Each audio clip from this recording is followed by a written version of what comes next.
this dude right here has done some real positive things with some of his investments.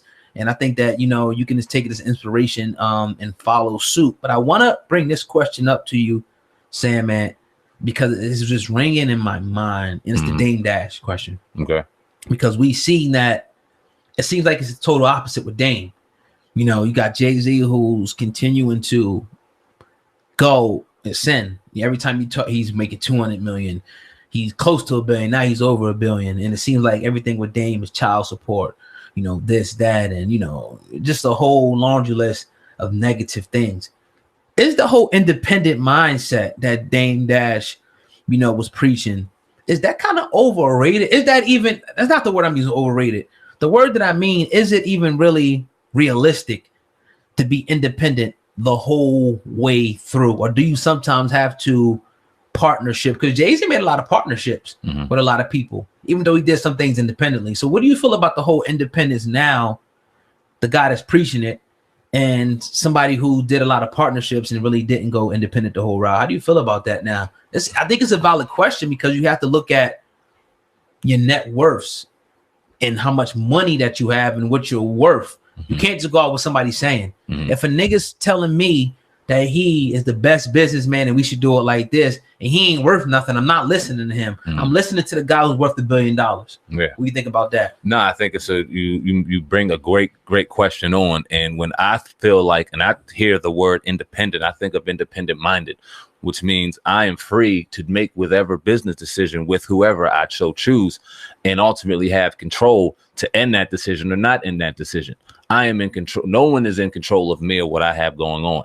Partnership, cool. We can sit here and you can have your money in it. We can sit here and agree to disagree, make the best decision for the team. Cool.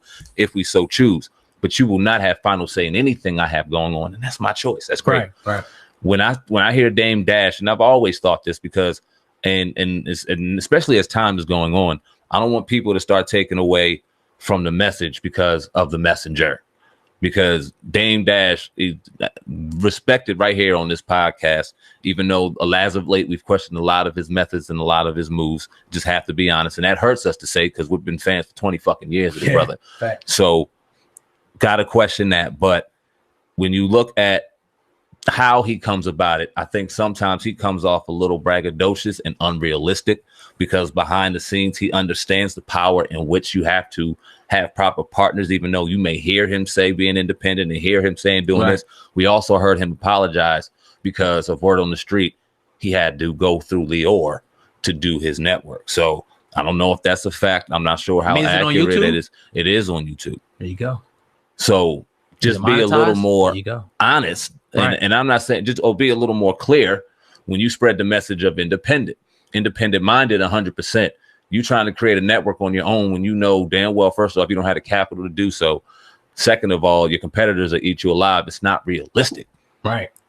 Come on, man. And I think, that's some of the things. Transparency. And I think that's some of the things, man, you only can look at. You kind of have to, it's hard to kind of separate the message from the messenger, because what you're going to do is like, all right, if I'll say I'm a real estate tycoon and I can get you real estate, I can show you how to flip real estate. I need to be able to show you that my net worth should reflect that. I can't have child support liens. I can't be owing this person. I can't have people taking me to court for this and that. I can't just be, going through baby mama drama and shit like that. That has to reflect upon the person. Your business is a reflection upon you. You know what I mean? So if you're going through all this turmoil and shit, your businesses are going to be going through turmoil. So that's what we'll go to say, like, when you look at your portfolio, look at Jay-Z's portfolio. Not that we're comparing these two, we kind of are, but you look at Jay-Z's portfolio, and you look at somebody else's portfolio right beside his, and you say, okay, this is what this person's about, period. I agree with you on that, but here's where I'll oppose a little bit with you, oh God, in regards to Dame Dash. If this was just anybody else and they were sitting here doing that in practice or preaching this, preaching that, and then their body of work didn't reflect that, like a lot of other motherfuckers we know, and I'm not gonna throw his name out there, but we know. When you look at the work that, okay, I'll give you a prime example. When I heard him on Breakfast Club, like we talked about, and he asked the question to Envy, can you look at your child and call yourself a boss when you have a boss? Can you take a vacation when you want? Can you do this? Can you do that? And that made me really think, sitting there at a 9-to-5 job, currently under that situation, even worse, way worse than envy. No doubt. So I got under myself and said, you know what? No, I have to work. I have to work. I have to work. I have to think for self. I have to be independent in mind. His words right there motivated me to do so. I still took care of my kids. I still did that. I didn't look at him as a man and take and look at everything he did as an individual and put it on gospel. But I did listen to certain words and I took them as gems. But you got to be savvy enough to take the good with the bad. Don't fucking put any man's word as absolute gospel, because we all got our faults. And he damn sure got a lot of them, in particular in business, where he finds himself saying he's an expert. The net worth little thing, these things. Here's the thing. That's got to be questioned. I just want to get, and this is going to transition to our next topic: good businessmen, bad businessmen, weed, and all that. You got good businessmen, you got bad businessmen. Some people are just bad business people. You know what I mean? And it shows, you know, with the type of deals that they're in, the type of things that they go through. Can't keep getting caught up and get caught up by vultures and this. You know what I mean? I'm just saying, like, you know, it has to come, you know, a time where it's like, all right, now I mastered this. You know what I'm saying? So again, not that I don't want to put these two against each other, but we started talking about Jay-Z. He's worth $1 billion, man, right now.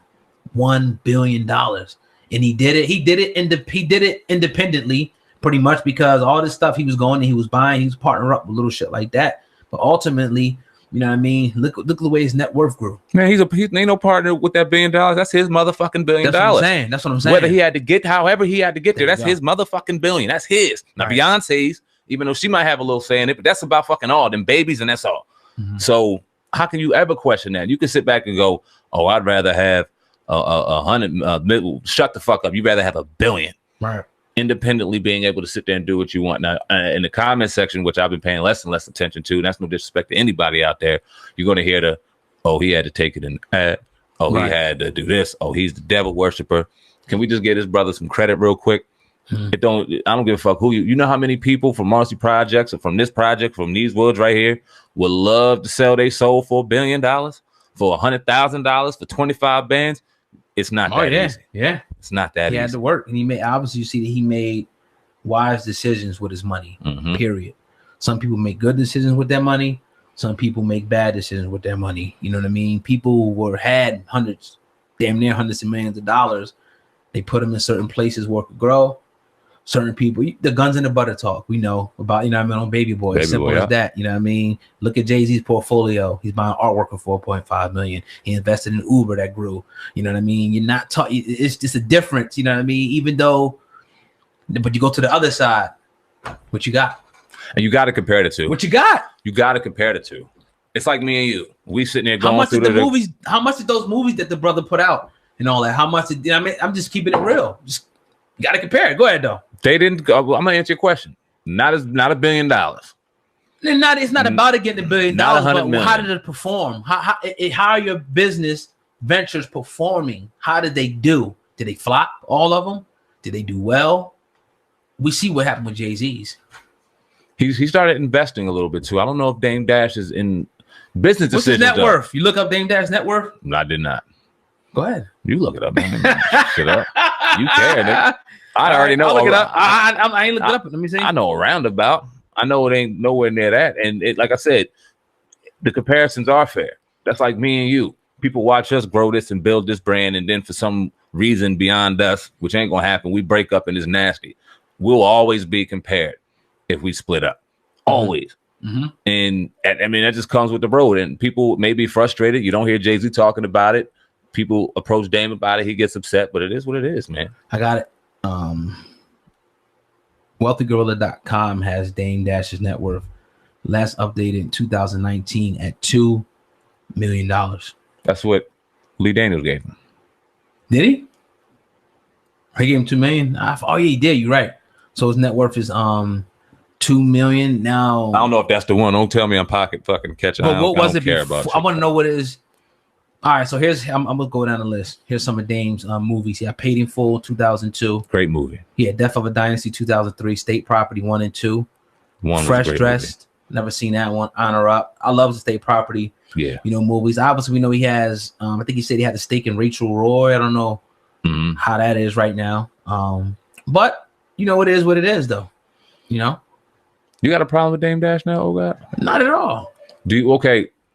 because you were one of his biggest supporters, and I'm not saying you're no longer a supporter, but you definitely there's a different energy right now. I'm going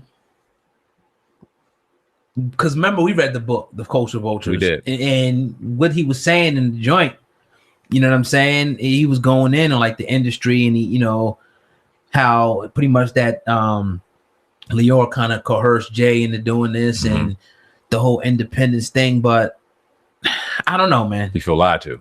Kind of, a little bit. I ain't gonna lie. I feel kind of like, yo, you know, because why would you apologize if you was right? Yeah, is my question. I would love to ask the brother the question. Why in the hell? And you know, I don't know, man. No problems with him. I just got a few questions. And I would love to ask. I'm disappointed. I hear you, and it's warranted. Been friends, well, not been friends, but it's been fans since the beginning. Right. So, I mean, that is what it is. Salute, because the original conversation started with Jay-Z, if I'm not mistaken. Jay-Z, right? Yeah, like we can edit it. You know what I'm saying? Nah, we're going to do what we want. Salute to the people on the podcast. Y'all going to get it how y'all get it. And if you like what you watched, make sure you listen to the rest of it on iTunes, Spotify, Google man. Play, Let's go. And all major online outlets. You are listening to the Hip Hop Uncensored podcast, where we letting it the fuck loose now. Finally,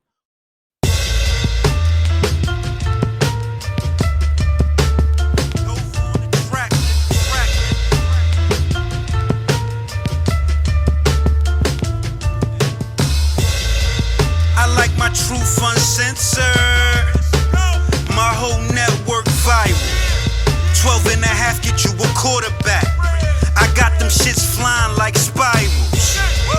I like my truth uncensored, my whole network viral. 12 and a half get you a quarterback. I got them shits flying like spirals. You're now tuned into the greatest. Motherfucker, you ain't never lie. If them people watching us like YouTube, then tell them motherfuckers like and subscribe. If the blunt stale, I still click a bell.